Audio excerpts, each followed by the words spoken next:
Welcome to this week's episode of ExpandAbilities Meets, the podcast where mindset, resilience, and real conversations help shape complete athletes. I'm Alex. Now, Robert, Each episode, we dive into the mental side of athletic performance, the stories behind the struggles, and the habits that help athletes grow on and off the field. Thanks for being here. Now let's expand our abilities together. Let's get into it, Robert. So, how are you? I'm doing well. I'm Doing doing well. well. We had interesting week last week. Yeah, because we just came back from our trip. 2 weeks ago. Yep. 2 weeks ago. Yes. Yes, that we went to Michigan, Ohio State. It was Sharon Moore's last game as a Wolverines coach. Um, Obviously, there's been some breaking news with all this. So I'm a Michigan guy. You're an Ohio State guy. This is not a good time to be a Michigan guy. As Sharon Moore just gets slammed again and again and again, day after day, with more news going against him. Um, he got being fired for with cause for having an inappropriate relationship with a staff member. That's one thing.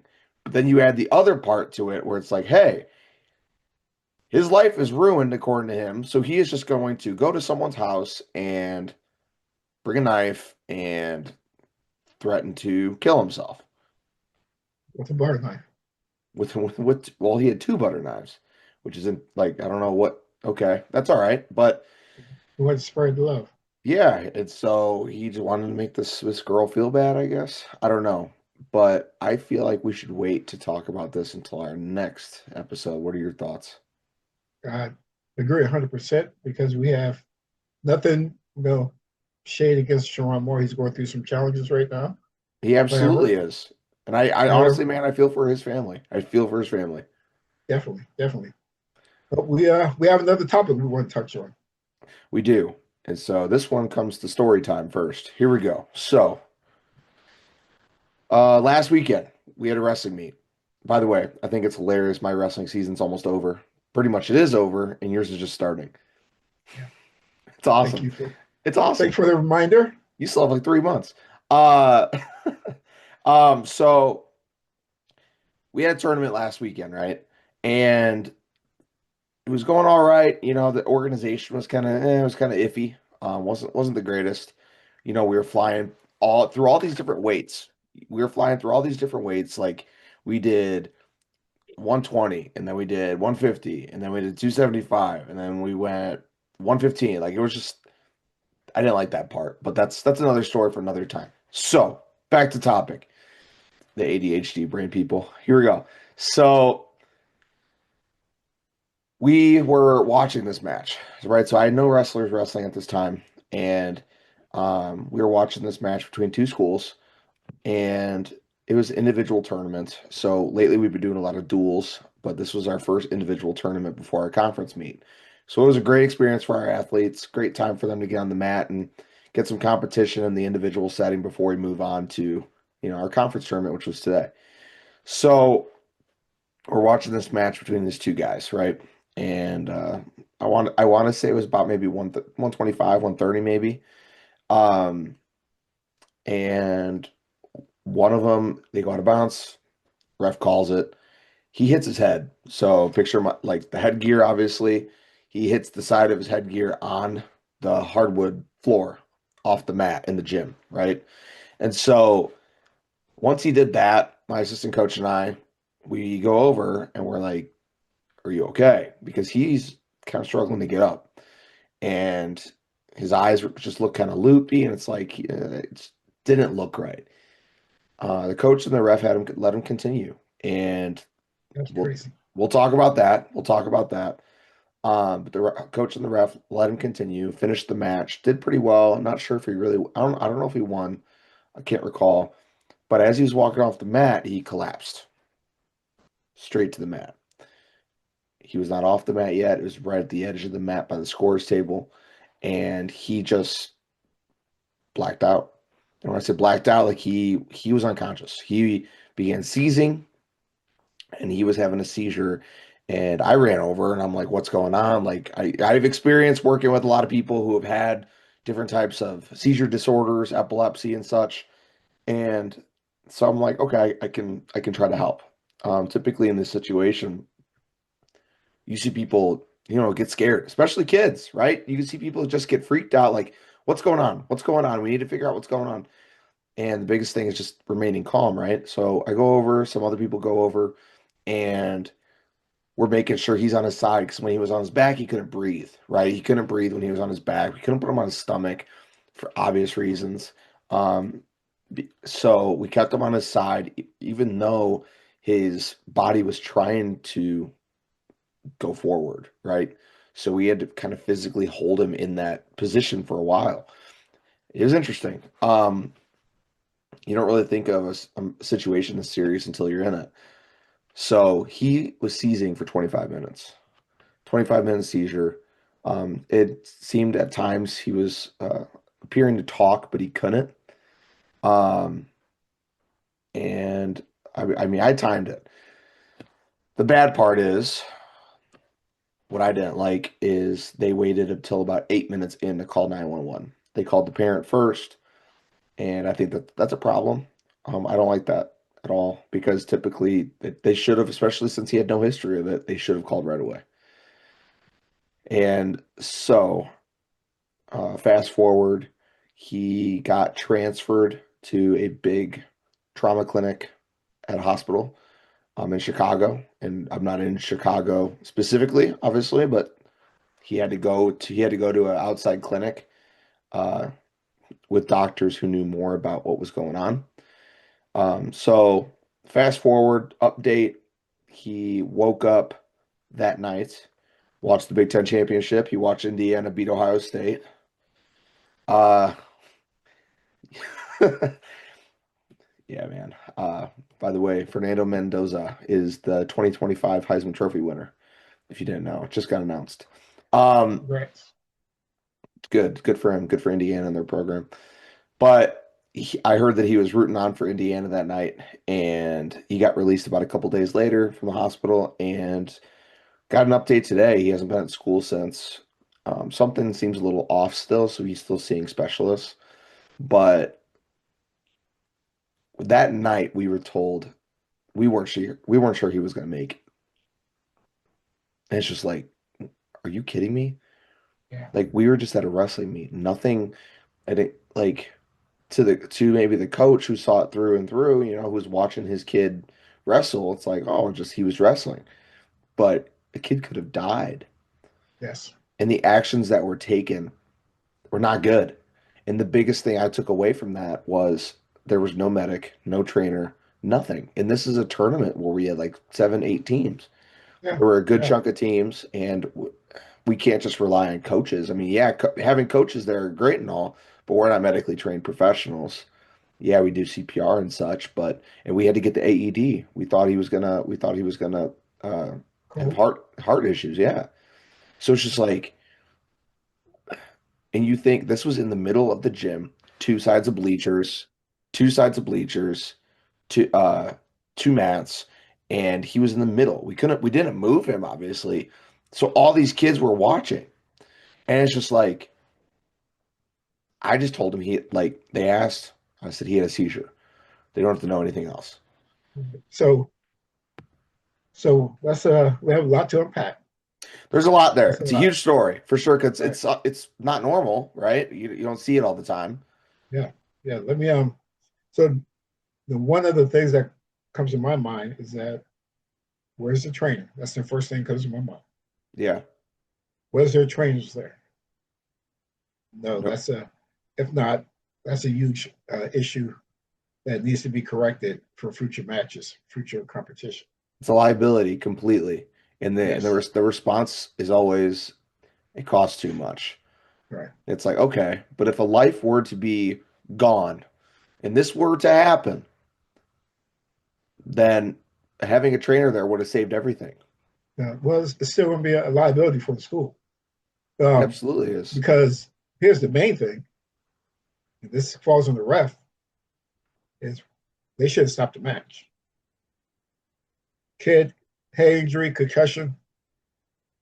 person does not go on. Does not, no matter what, even if you feel he's okay, he or she's okay. No, the match stops right there. Ends if he can't. If it was illegal move, okay, he can't continue. He wins. If it's just an accident, he can't continue. He loses. However, that match should have been stopped right there. Then after the match is stopped, he goes over to the trainer. Clearly, there was no trainer there. Mom parents should have called at that moment. Hey, so and so got injured at the mat. At the match, he hit his head. Um, we suggest that you come down here. One of the parents should have been there, at least one Yeah, of them. parents were not there. I really hate that when parents are not there to support their wrestlers. Or It's either there here or any there. athlete for that matter. Yeah, any athlete, period. But parents should have been called, notified, and then let them decide whether, yes, I'll come up there, pick them up, and we'll take them, get checked out. And or say, hey, it's kind of serious. They really suggest they go see medical attention as soon as possible. Now, the third thing I have, because I wrote down some notes where you were talking, Okay. is you mentioned it, is the other wrestlers. They're sitting there and they're watching, like, what's going on. Now their psyches is, their mental psyche is going off right now. Yeah. And now when they step on the mat, they're like, okay, I remember what happened to that guy. What about me? One thing for me, what I do, I let my wrestler, even in practice, I let them know, hey, you try to stop your fall, you're going to break your arm. You do this, you have to protect yourself. You just you can't be defensive as a wrestler. You have to be out there, be just as aggressive as that other person is. Otherwise, you are a danger to yourself and to him actually too. Absolutely. And you got to think that it's I'm not going to say it's a dangerous game. It's a physical game. And Yeah, so it's something you're signing up for. It's something that hey, something could happen. But if you play smart, if you wrestle smart, then you're at less, you're the likelihood of injury is exactly. decreased. You could prevent it from happening. And I'm not saying he did anything wrong. I mean, just based on what I saw, the match was going really well. Yeah, It just so happened that uh the out of bounds was just too close. And in wrestling now that the rule is 1 point of contact in the circle. So who knows? Maybe that rule could change based on an instance like this. yeah, Because initially, what was it? It was 2 points of contact, right? yeah, Yeah. So now it's 1 point, and it's just if it's just your toe, I mean, you could have everything could be out of the circle except for yeah. just your That toe. whole guy, that whole person could be out the circle. He's still wrestling. More than out of So the circle. You could be 2 feet out of the circle and still wrestle. yeah, as long as you have a toe in, yeah. Exactly. And Toenail. so the biggest takeaway from this, I feel like, is I never really discussed with the wrestlers more of what happened than besides, hey, this kid had a seizure. Like they don't have to know that, hey, like he has a history. He does not have a history of seizures. Sorry, he does not have a history of seizures. They don't have to know that, hey, he hit his head and this was due to that. This is the result of hitting his head. They don't have to know that he was rushed to in a clinic at a hospital. They do not have to know that he has not gone to school for the past week. So the way I took it and the way I talked to parents was simply send out a huge message saying, hey, this is an incident that happened because kids mess up details all the time. All the time. They could say like, oh, so and so hit their head and they're no more or they're in a They want coma. to they're going to exaggerate the story. Exactly. And it's like a game of telephone, like they're not going to get the details right and that's going to make the parents all scared and then they want to pull their kid from the sport. I get it. So the way I follow up, especially from the coach's perspective, is saying, hey, there was an incident that happened. I did not want to say anything until I talked to their coach. I didn't want to give any false information. I didn't want to push anything that wasn't real, right? So I talked to the coach. They said he was awake. Everything's fine. Just was waiting to go home. This was a couple days later. And And so I gave an update. I said, hey, this is the incident that happened. Um, this is the result. This is where he is now. And this is what we can do. Like, this is our response. This is our protocol. And so it's point blank. It's like what you said. Pull the kid from the match. Check on them. You, yourself, check on them. Look at the symptoms. This is part of what we have to do in order to be coaches. We got to look at concussion symptoms. If there is a suspected concussion, they are pulled from the match immediately. I had a kid with breathing issues last week. He had an asthma attack. I pulled him from the match. He was done. Other kid moved on.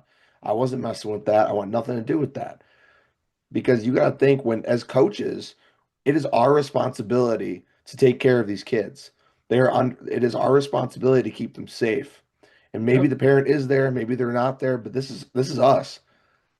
And so if something happens to them, that means it's on you. And so I don't take that lightly. And I think the thing that matters the most, and you can hear it in my voice, is their safety through and through. And Safety, if we could do safety. anything that to help that, that's our job. The sport comes Yes, their second. safety, their safety and their mental health comes first. Period. And you got to think That's what too. we're. So we're talking about the athletes that actually went through the issue. So tell me more about the athletes that didn't, the outsiders looking in. Like, Yeah, what and that's do you think they could have PTSD? Do you think they could quit? Like, what do you think could happen? right. As I mentioned before, when another wrestler goes out there, he could be unsafe going out there because he's not thinking about his own technique. Wherever sport is, whether it's football, tennis, whatever, somebody sees a gruesome accident, they're going to think about that as they're going through their own process, processing it through their own mental capacity, wherever it may be. Well, it makes me think. I'm just thinking of some gruesome injuries that happened in the past. Okay, so two that come to mind. One, do you remember the name Javad Best? He played for the Lions. He was a running back. Not right, fan. So the story with him is when he was in college, they thought he died on the field. He leaped over a guy into the end zone, scored a touchdown, and was stiff and couldn't move. Couldn't move at all. I just remember my dad and I were watching this live, and I was a kid. Like it was a long time ago, and he like we thought like he's not moving. Like it's scary to see. So there's one example.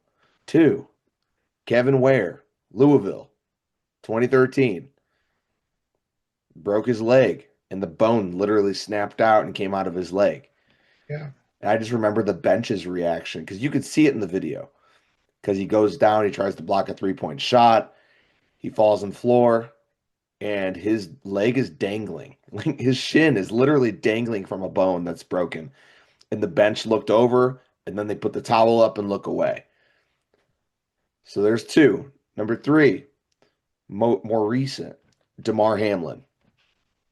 yeah, Damar Hamlin um, had a heart attack on the field, cardiac arrest. Right? Remember, he made that tackle and yeah. stood up, and then Shook just and then collapse, and straight down. no one knew what happened, and they had to postpone the game. And I think that was Monday Night Football, Monday night or Sunday night. It was some big time prime time game. So the people who are watching this, and that was in the first quarter, I think. Yeah, it was a So you're, Sunday night game. Yeah, so you have a lot of kids watching it at that time, and you just see a man, full grown man, who typically they're in the healthiest shape of their life if they're playing the NFL, right? Just collapse. Like put yourself in a kid's brain. Well, what would you be thinking if you see any one of those three examples? you know what? I would be my mind may be elsewhere, especially if I'm not a seasoned athlete as a young person.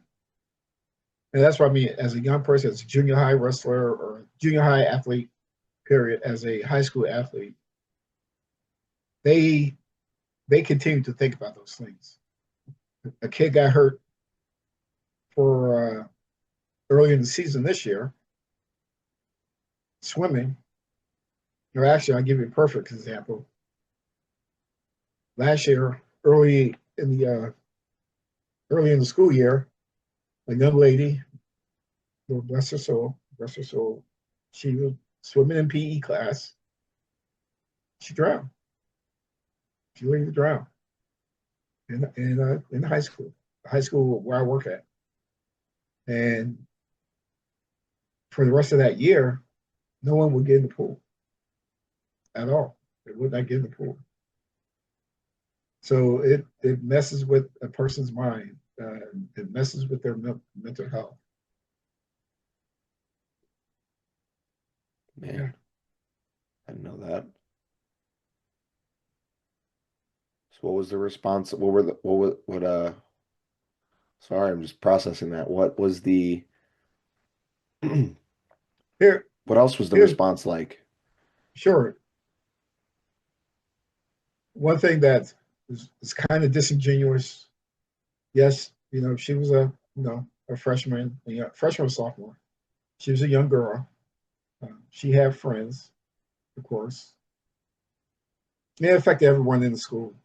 However, what was disingenuous, I feel is that some students um,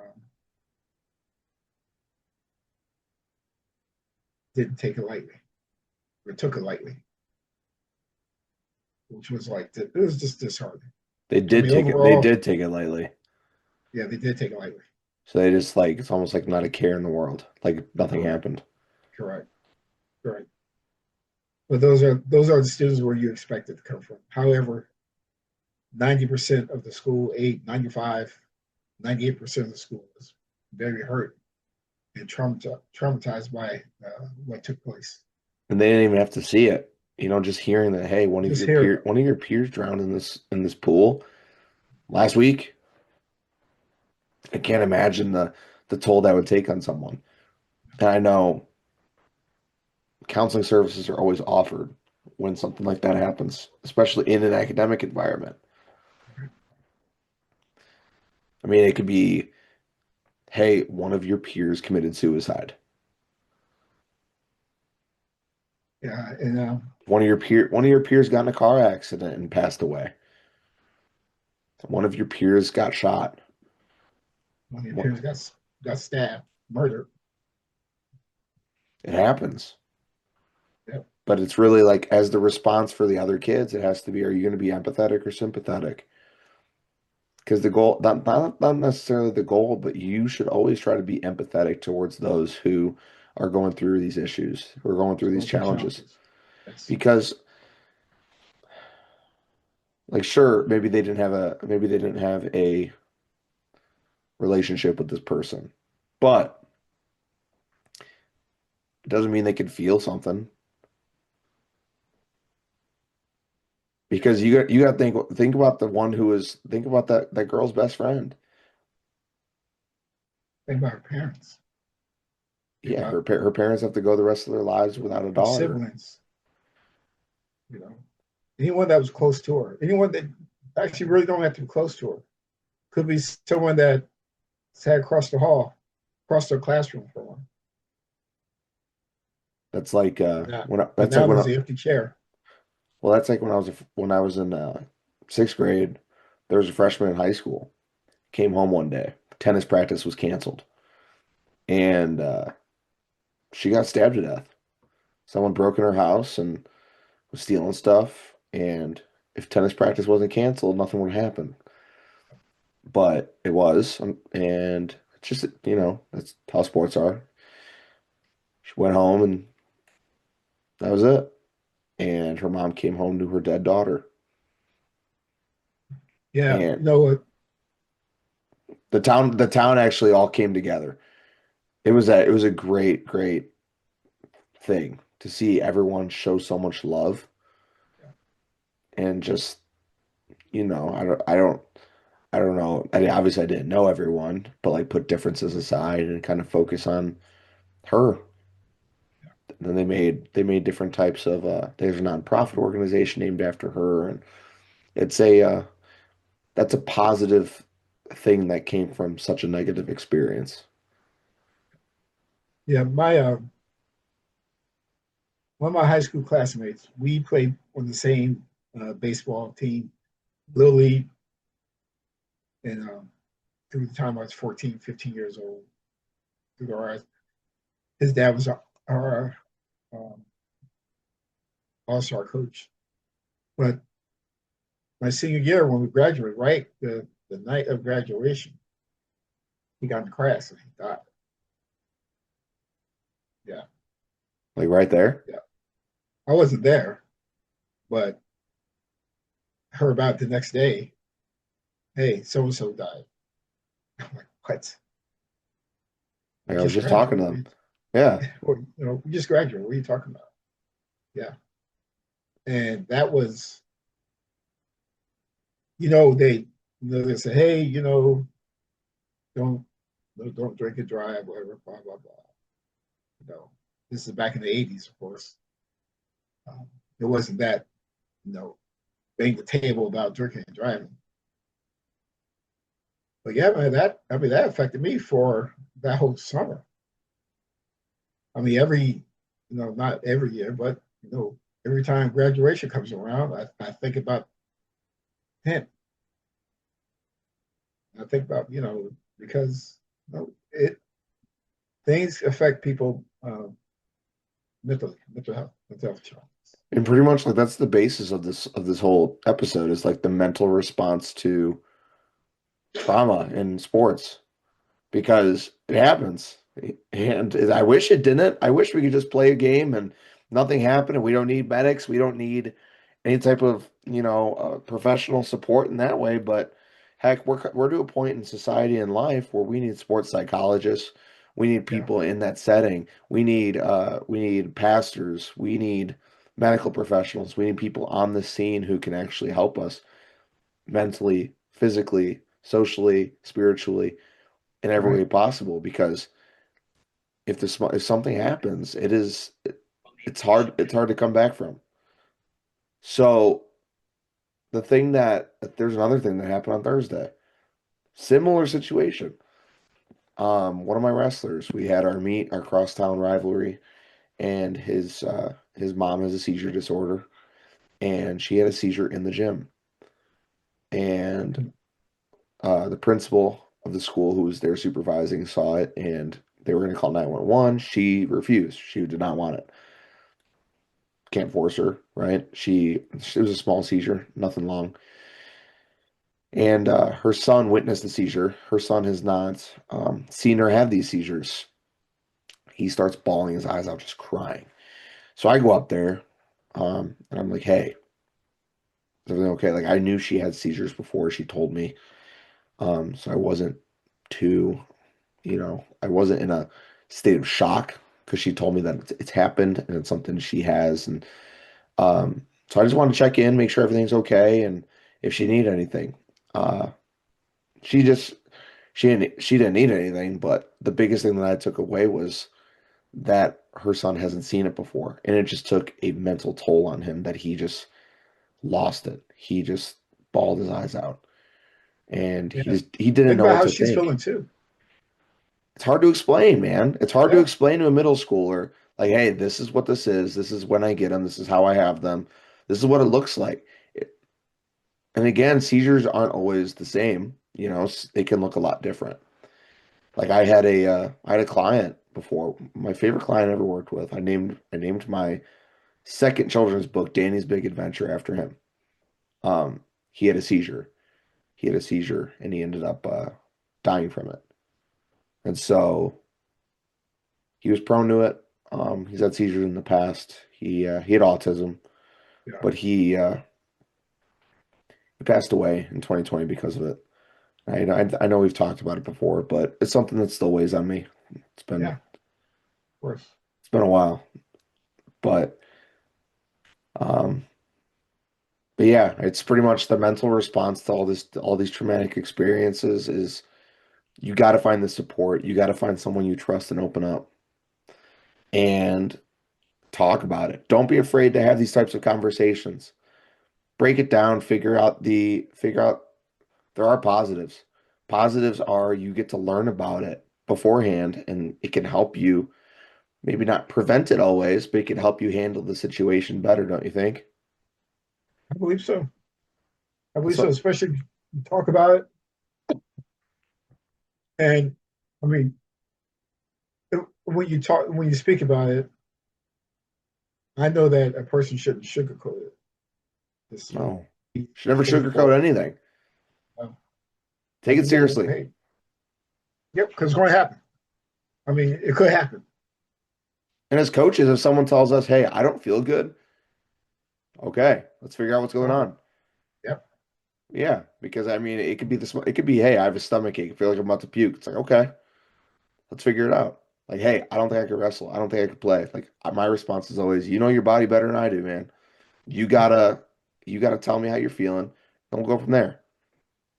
I'm not gonna right. force anyone to go in and do something that they can't do. Yeah, I mean, I had a wrestler this past weekend. I know he just sprained his wrist. He said it hurts here, hurts right here. I'm like, right here. So yeah, I think it's broke. I don't know if it's Can you broke, move but it? it was all of that. It was all of that. But I said, okay, just sit out, be nice, and then we'll check it out Monday, see how you feel. Yeah, I mean that's the thing too is we do just constant checkups. And the cool thing is we build that coach to athlete relationship where they can Yeah, come to us with these things and they can tell us how they feel. And I think that's cool. That's why I try to build. You know, there's a good medium ground between being I'm not going to say being harsh, but being, a coach and then also being not necessarily a friend, but more like an ally. You know, like, be in hey, person, right? let's work together. Exactly. That But that way they know that hey, I could come to Coach Dogler, Coach D about anything, and he's not going to chastise me. He's not going to man, belittle me. I can go to Coach Harris, but if I'm doing something wrong, I should probably wait. Well, I mean, If they I'm not know. listening to him in the corner, if he shows up in all white, we know it's going to be a rough practice. Oh, Alex, I showed up in all white. It was Thursday. And they were Oh, they like, were. "Oh Oh my no." God! Especially the the seventh and eighth graders. They're like, oh no, oh, because I waited. I was mopping the mat with my clothes on, everything, And then and boom. then boom, I started taking off my clothes. They said, oh, we see a white shirt, but what about the bottoms? Then they saw the white bottoms, and they saw the white long tights on. They're like, ah. I'm telling you, you got to keep all white clothes Yeah, in your bag and be like, when the minute practice starts to go bad, you pull it out like a Spider-Man uniform. that's what we do. That's I'm gonna give me a travel one. You Just should. I my travel white suit. Yeah. love it. Well, we're nearing that time, Robert. We're nearing that time. This has been good. I think we covered a lot about trauma in athletics and how, I mean, not necessarily like how we could deal with it because I'll be honest, a lot of this stuff is out of our control, Right. but we can handle it. We can control what we can't control. But there's a lot of things with trauma, especially that are out of our control. If someone gets hurt, we can't do anything about it. Someone has a seizure, can't do anything about it. But we can support that individual, support our teammates, support our coaches, and be good role models for them. It's really what it comes down to. Sure. Sure. Teach them how to handle it. Um, our next episode is gonna be a doozy. We're gonna cover the whole Yes, it Coach will. Morris story and the impact that has on players, coaches, staff, everyone. Heck, And fans. yeah, the country, man. So it's gonna be Fans. that's gonna be fun. Yeah. Um, we'll go through everything. All right. Till next time, my friend. This has been ExpandAbilities Meets, where mindset, resilience, and real conversations help shape the complete athlete, every part of the athlete, including the brain. Okay, I'm Alex. I'm Robert. And this has been ExpandAbilities Meets. We look forward to seeing you next time. Peace out. Peace.